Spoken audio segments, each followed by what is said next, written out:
Hello YouTube, it is Toy Adventures here again with another figure review. And today we're taking a look at some new Jurassic World dinosaurs. Today we're taking a look at least one half of the brand new Dino Trackers wave. We have the brand new Pyroraptor and the brand new Borreolopelta. Borreolopelta. Okay, Borreolopelta. I had to go look it up. So we got the Borreolopelta and our Pyroraptor parrot. When I first saw that this thing got announced, it's just another repaint. We've gotten quite a few Pyroraptors at this point. But I can't put my finger on it. Something about it being based off of a real parrot, a real bird being based off of another real bird. Just the beautiful colors, the vibrancy of it. I was drawn to this Pyroraptor to the point where usually I ignore these new dinosaur waves, these new mini ones, until they're right in front of my face, and then I'll buy them. But I'm not usually hunting for these little guys. But I was hunting for this guy because I really wanted him. I really thought he looked great, and I do kind of want a little pack of parrots running around. So I actually ended up getting 2 of these guys, and I'm planning on getting at least 1 or 2 more just because of how much I love these. These things are just so pretty to look at. But we also have the Borreolopelta. He is just another ankylosaurid, and a very interesting looking one at that. Kind of a smaller one, with a ton of spikes all over it. So really cool stuff we get to look at today. But of course, we're gonna take a look at the box first. We're gonna look at the back of the box here. It shows you the rest of the wave. I have this dude right here. I am just missing the Dakosaurus. That is the only reason this is not a full review of the wave. I thought, you know what, I have 3 of 4, but that would be a really awkward review, and then just do the Dakosaurus later. So I'm going to save these 2 middle guys for their own review once I acquire the Dakosaurus. And for now, we'll just take a look at the Pyroraptor and the Boreo. So that's pretty much it for the box. This guy is a desert dinosaur, and this is a jungle dinosaur, of course, because it is a parrot. But before we take a closer look at the dinosaurs themselves, let's get them out of the packaging. And so here we have them both out of the packaging. And these are both pretty nice dinosaurs. I gotta say, the Borreolopelta, or Pelta, I think it's Pelta. The Borreolopelta is a really nice new addition, and we're gonna actually take a look at her first, just because she is a new species.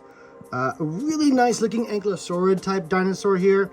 Again, this is another one of those dinosaurs that I didn't know about as a kid, so I am not too knowledgeable on it.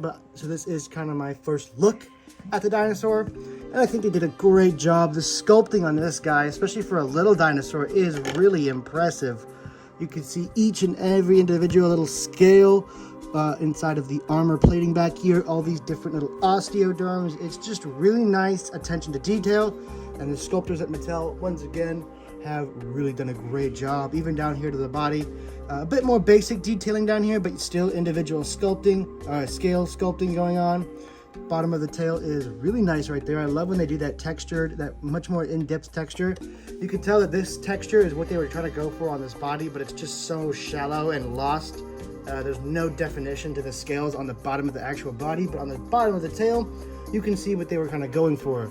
This should be how the entire bottom of the body should look, but not quite. You're gonna look here at the face.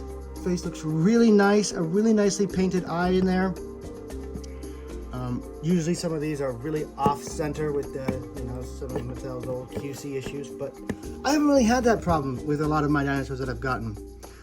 These nice little spikes right here. Just a cool little dinosaur you can play with. There's no gimmicks on it whatsoever, so it is just a purely articulated dinosaur. And that being said, his articulation is pretty fair.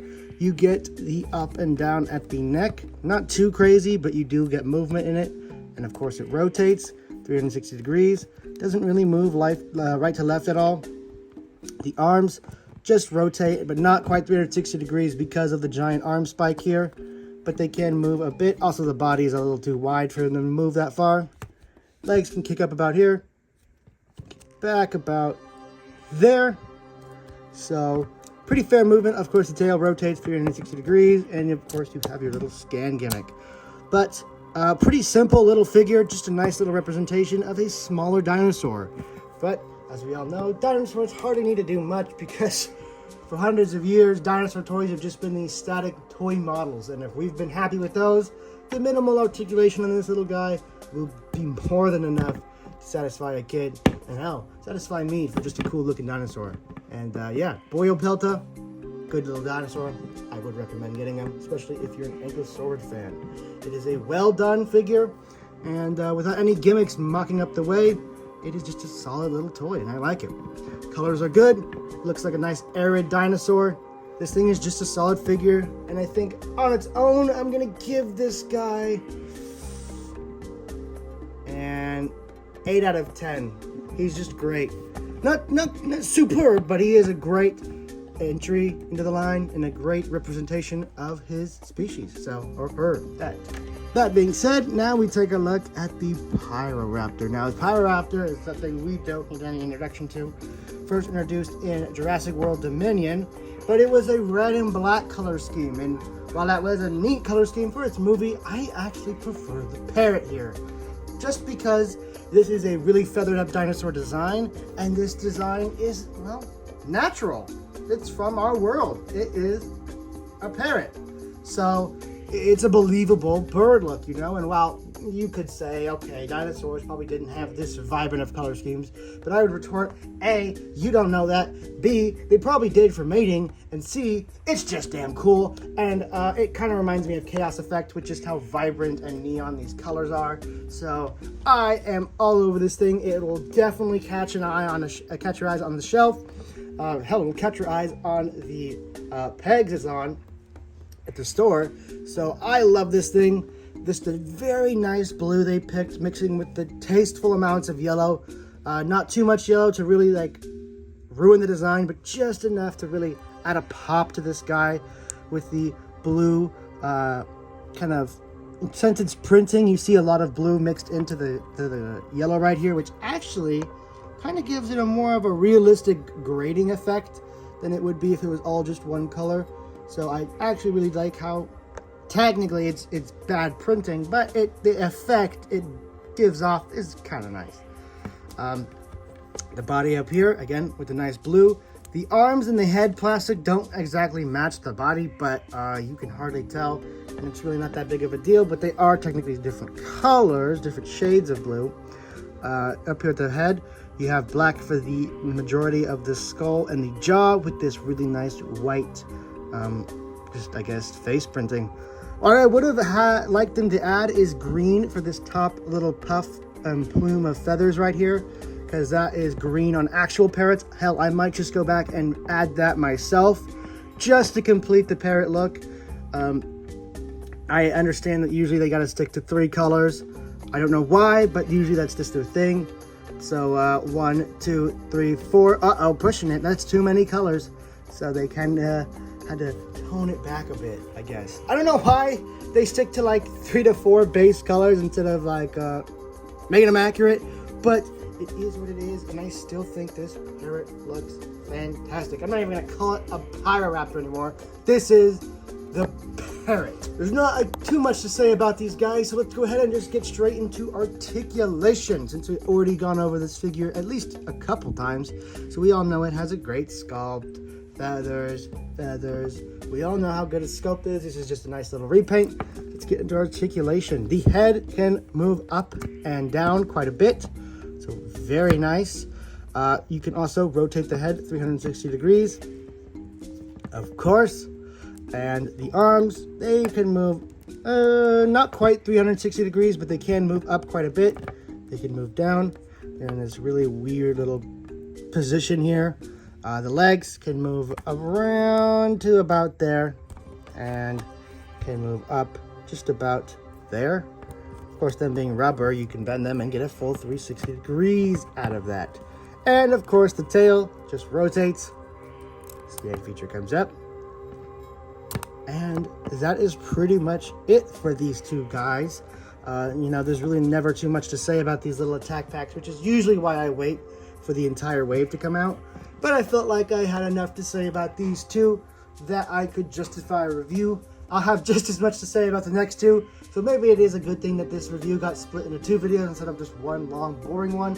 But yeah, I really like these two guys. No real need to do size comparisons, at least for the Pyroraptor, because we all know how big the Pyroraptor is, and you can kind of guess how big the Boreal here is. I would give the Pyroraptor an also 8 out of 10.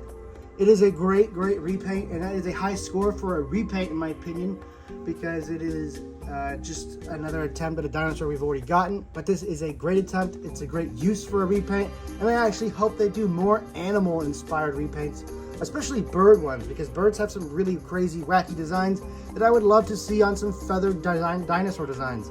Let me guys know what you guys think. What kind of animals would you like to see represented as color schemes for dinosaurs? Maybe a parakeet raptor or something like that.